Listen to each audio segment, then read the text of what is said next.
Somos los hermanos Fogelquist. Yo soy Jimmy y aquí está mi hermano Marcos conmigo.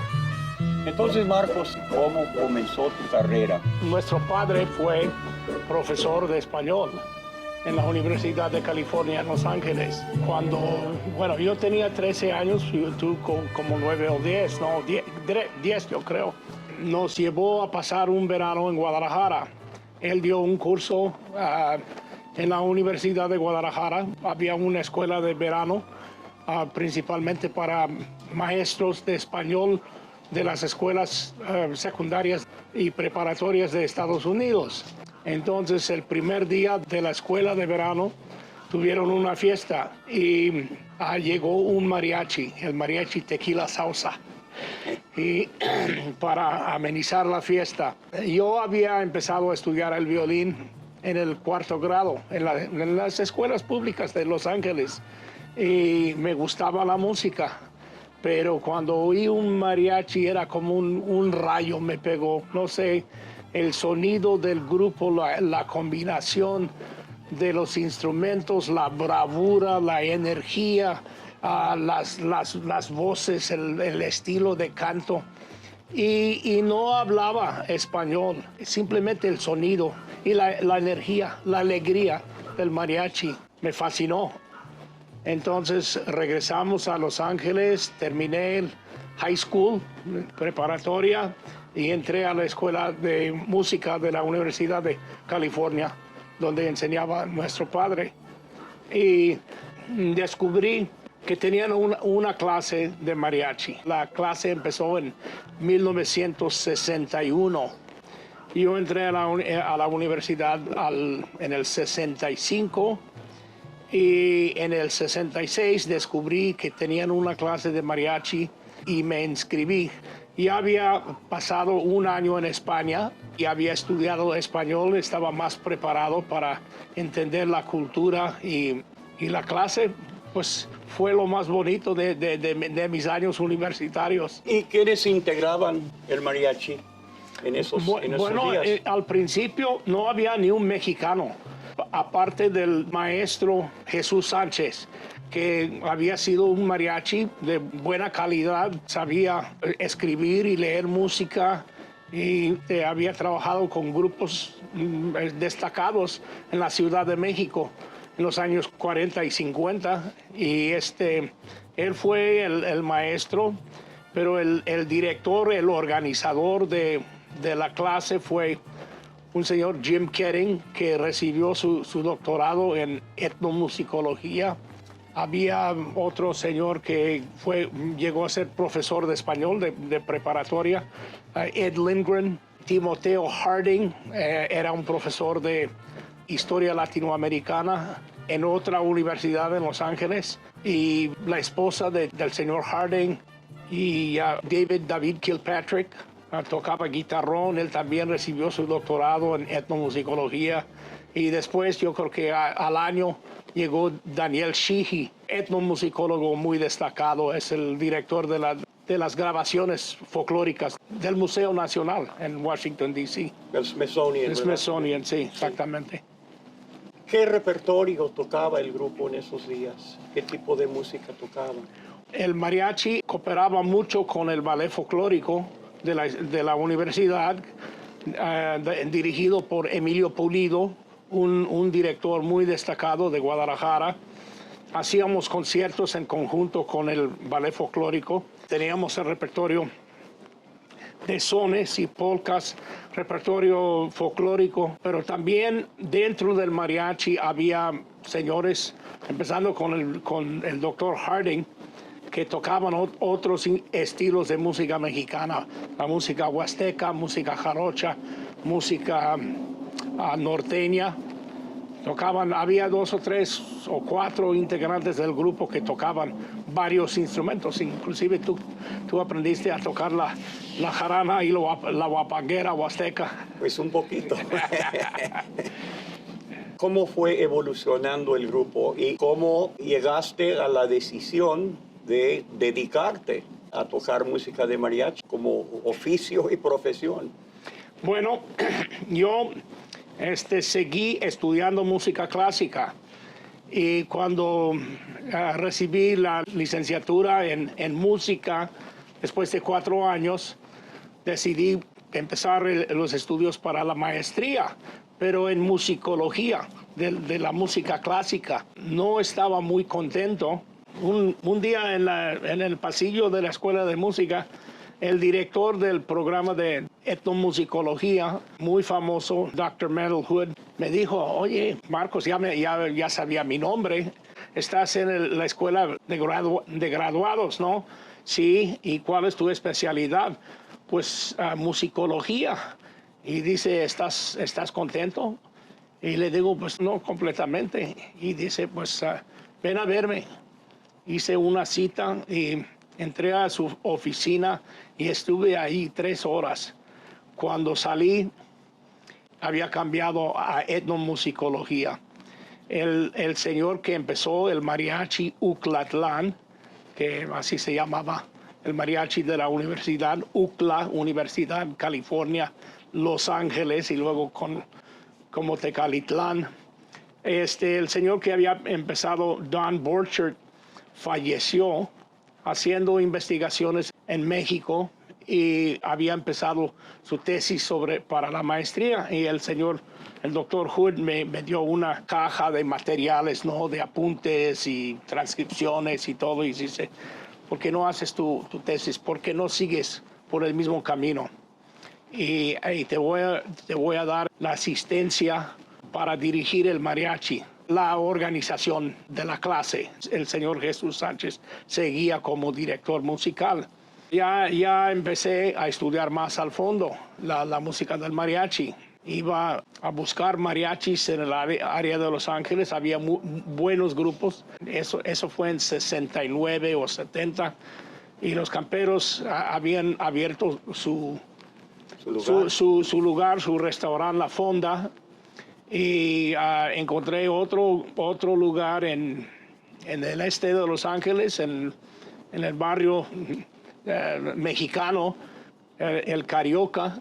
Y el Carioca tenía un muy buen mariachi con un repertorio completo. Iba cada fin de semana, cada semana a verlos y a empezar a aprender o a reconocer el repertorio del mariachi. Y luego fin de semana iba a un lugar en Tijuana, Carnitas Uruapan, de donde salieron muchos músicos destacados. Antes de llegar a Los Ángeles, muchos pasaban tiempo en Carnitas Uruapan. Entonces, y luego tú y yo hicimos un viaje largo, extendido a Jalisco. Fuimos a Cocula, Guadalajara, conocimos a Pepe Martínez, hicimos un viaje de 3 semanas a Zacualco de Torres, el pueblo natal de Jesús Sánchez, y fuimos a Zapotlanejo, el pueblo de otro compañero del grupo. Entonces, de pura casualidad, bueno, yo estudiando más al fondo del mariachi, y ya como líder, como organizador del grupo, traje un repertorio nuevo al grupo y ideas nuevas, ¿no? Más a la línea de los grupos mexicanos, ¿no? De los mariachis profesionales. Y se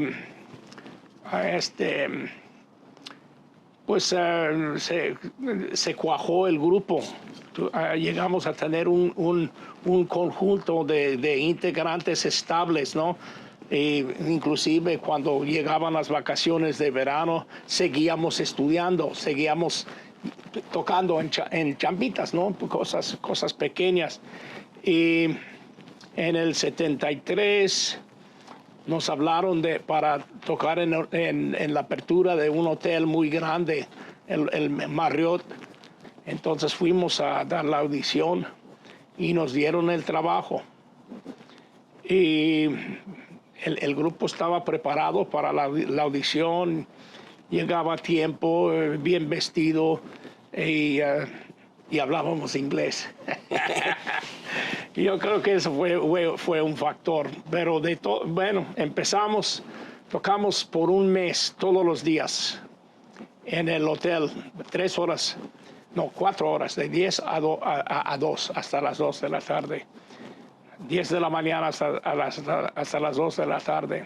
Cuando terminamos el mes, nos invitaron a tocar los domingos. Empezaron lo que llaman brunch, Sunday brunch. Y pues ahí duramos 8 años. Y ya con un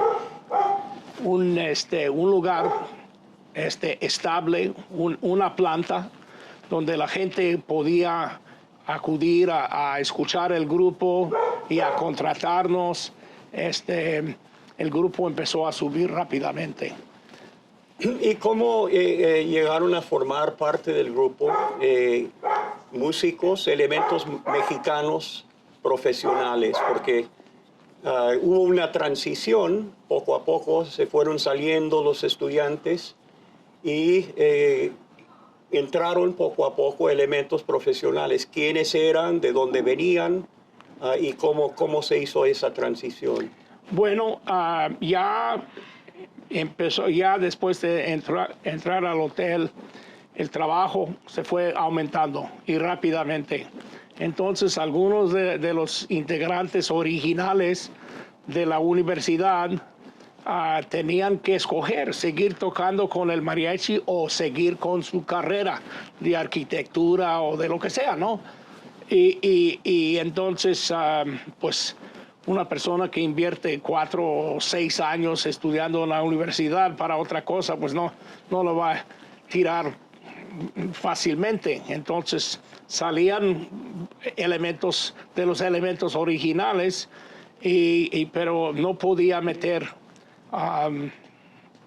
estudiantes. No sabían el repertorio, no estaban preparados para hacer para cumplir con los compromisos del grupo. Entonces yo, con mis investigaciones sobre el mariachi, llegué a conocer muchos músicos en Los Ángeles. Entonces, cuando salía un elemento estudiantil, pues yo iba a buscar un reemplazo, ¿no? Un suplente entre los músicos mexicanos. Y empezamos con un guitarronero que se llamaba Juan Carrillo. Luego cantaba bien, tocaba bien, y él duró unos cuantos años. El capiro de Jalisco, Francisco Javier Castro, Pedro Piña, Martín Lemus, Martín Cortés. Y la idea era cada vez que salía un integrante, reemplazarlo con alguien mejor. Y como el grupo iba ganando más, era posible, ¿no? O sea, la calidad del elemento dependía de las ganancias del grupo. Si un músico podía ganar la vida trabajando con el grupo, con el mariachi Uclatlán, pues sí venían. Entonces, hacíamos eventos grandes. Hicimos una grabación con Joan Baez, que era como Linda Ronstadt de aquel tiempo, de su época.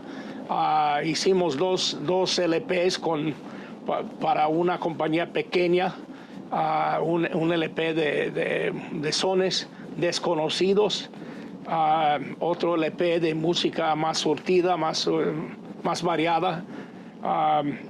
Y fuimos a la Feria del Mundo en Spokane, Washington, por 10 días. Fuimos a otras ferias, a una gira con un ballet folclórico representando el gobierno de México. Eso fue por 6 semanas. Entonces el grupo y luego durante esos años el grupo subió de calidad, subió de prestigio y se aumentó el trabajo. Y ya llegamos a tocar en 2 o 3 plantas aparte del hotel. jueves en un lugar, viernes al mediodía en otro lugar, viernes en la noche en otro lugar. El sábado dejamos libre para eventos privados que rendían más, y los domingos en la noche en otro lugar. Entonces el grupo ya tenía ganancias estables, teníamos trabajo estable y duramos en esas plantas 3, 4, 5 años, ¿no? O sea, el mariachi Uclatlán hacía dinero para la casa. Y en 81 decidimos seguir el ejemplo de Naticano y de Pedro Rey, que ya tenían sus propios restaurantes. Y formamos una corporación y entramos al negocio del restaurante. ¿El lugar cómo se llamaba? El Mariachi. ¿Dónde se hallaba? Está en la ciudad de Orange, como a 3 millas de Disneylandia, en el condado de Orange. Bien ubicado el lugar, en calles principales, cerca de las carreteras principales. La gente podía llegar, tenía mucho estacionamiento, tenía licencia de licor, licencia de entretenimiento, de baile. Estaba bien el lugar y con una renta bien baja, que es lo que necesitábamos.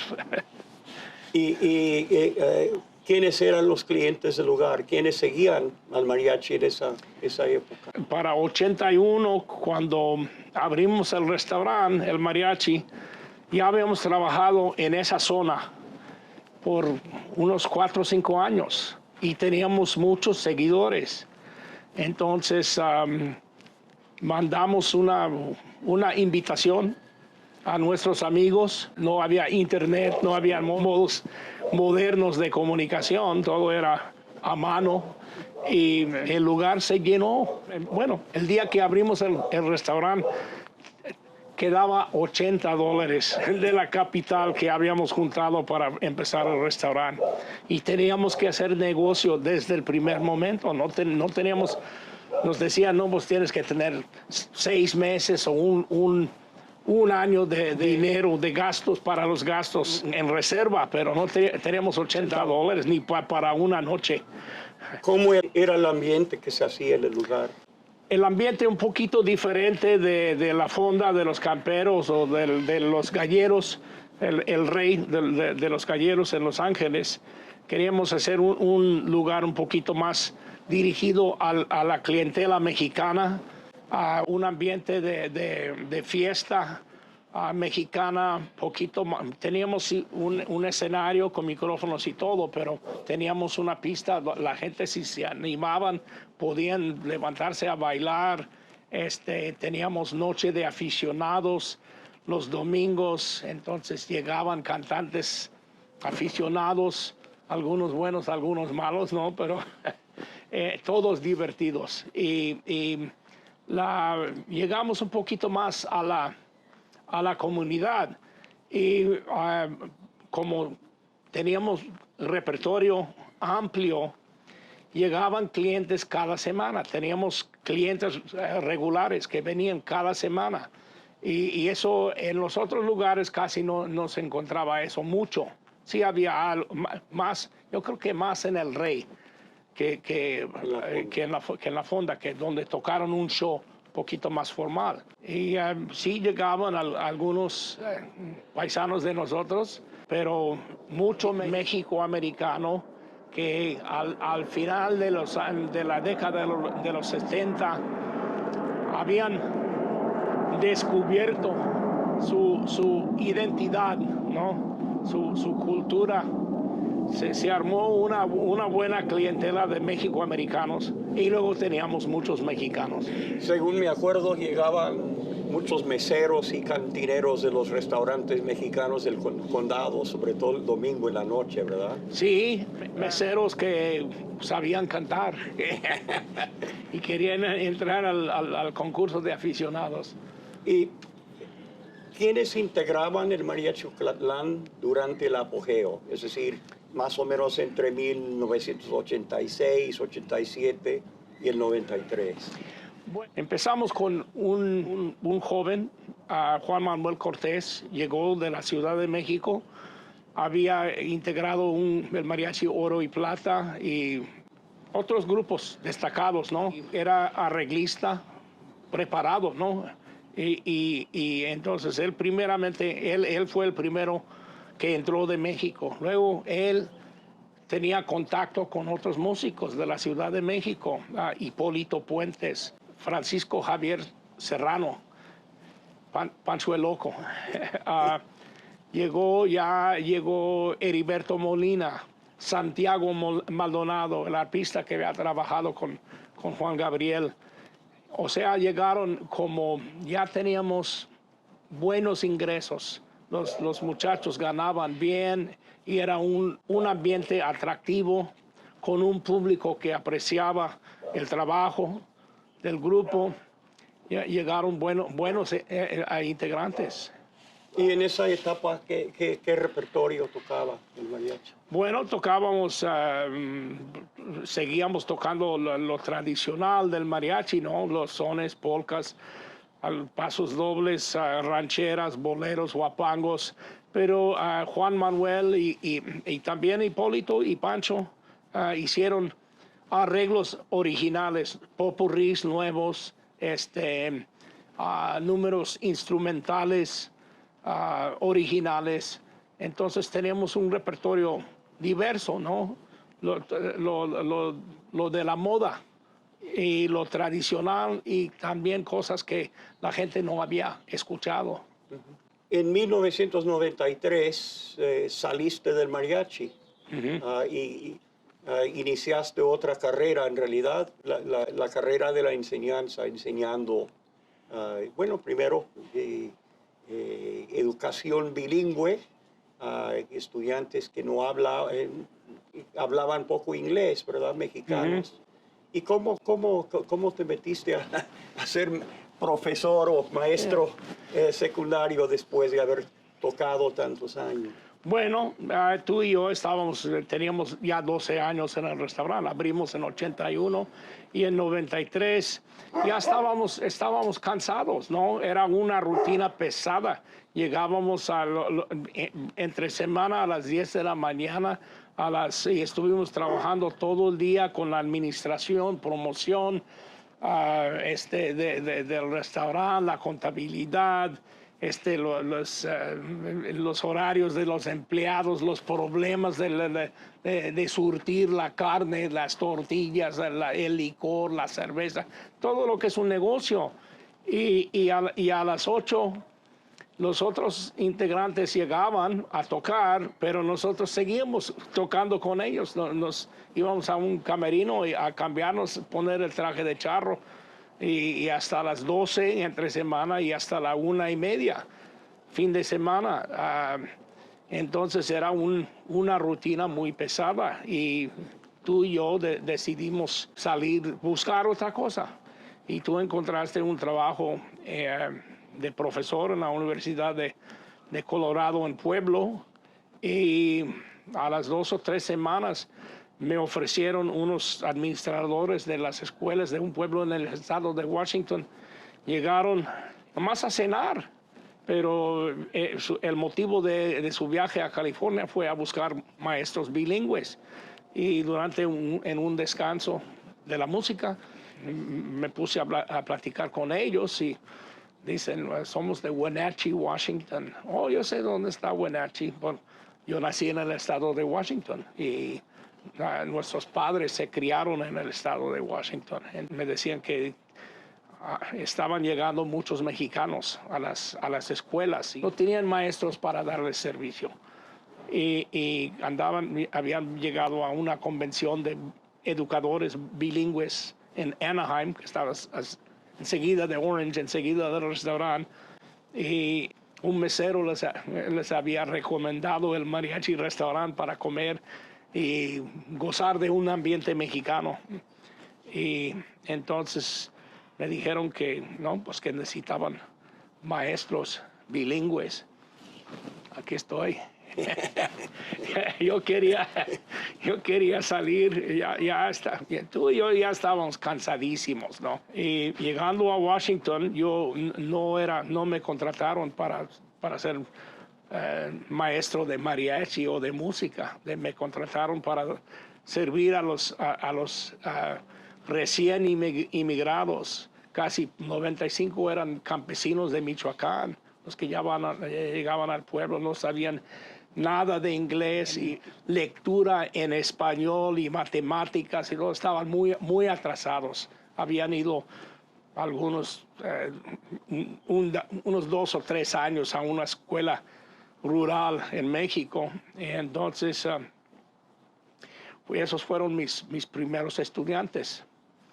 Y pues como tenía algunos estudiantes casi mediodía, la mitad del día, llegué a conocerlos bien y ellos llegaron a conocerme. Me preguntaban de dónde venía, pues esto y lo otro, cómo sabes español y todo. Y empecé a usar canciones en mis clases para animar a la clase, para hacer la clase más interesante para los estudiantes. Canciones mexicanas. Canciones mexicanas, y yo empecé, por ejemplo, usaba, en vez de hacer un dictado de un libro, ponía una canción, Este amor apasionado, y luego paraba la música y ellos escribían, y apasionado con H. Y no, pues, pero la música les gustó. Y sus papás eran aficionados de la música ranchera, ¿no? Eran rancheros, era su música. Entonces, la directora del programa bilingüe pasaba todos los días por mi clase y escuchaba la música. Y me dijo que, bueno, para el segundo año, ¿por qué no empiezas una clase de mariachi? Los estudiantes mexicanos no tienen nada, están muy aislados de su cultura y algo para motivarlos. Y entonces me dijo, si juntas a 15 estudiantes para la clase de mariachi, yo voy a pagar de mis fondos, yo voy a pagar tu sueldo de mis fondos, porque los maestros de música, de la banda, de la orquesta, de los coros, no iban a querer eso, ¿no? Entonces, el primer día llegaron 47 estudiantes, puros mexicanos, pero nadie sabía tocar un instrumento. No, yo había dado clases de música, de mariachi, en Los Ángeles, pero los estudiantes ya sabían tocar un instrumento, ¿no? Sabían leer música. Aquí está la partitura para el son de la negra. No, en Wenatchee no sabían cómo se agarra un violín.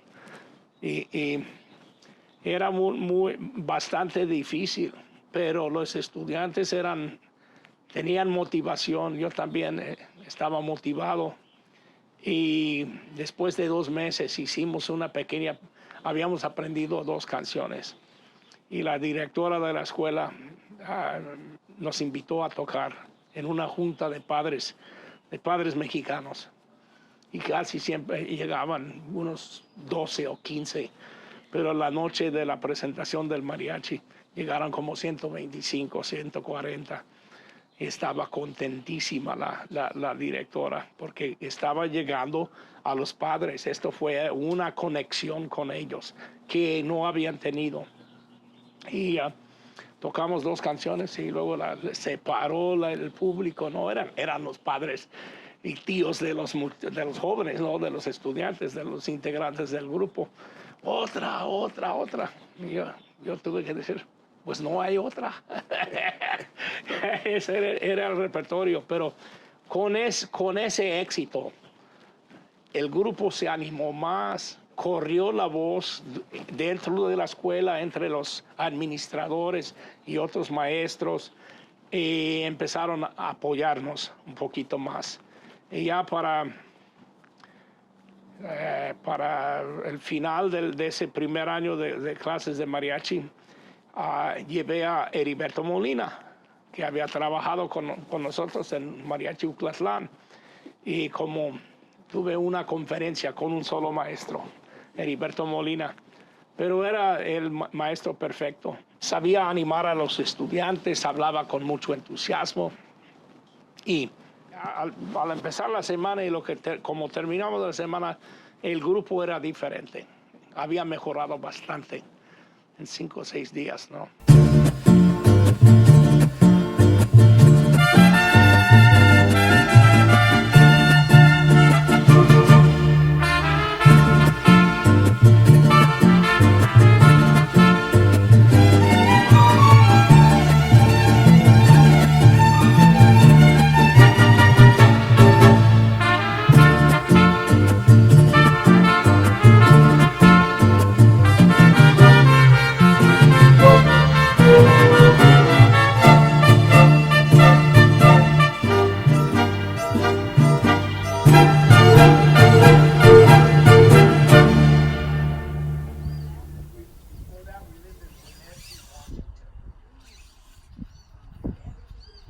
Well, Not that it isn't a lovely place.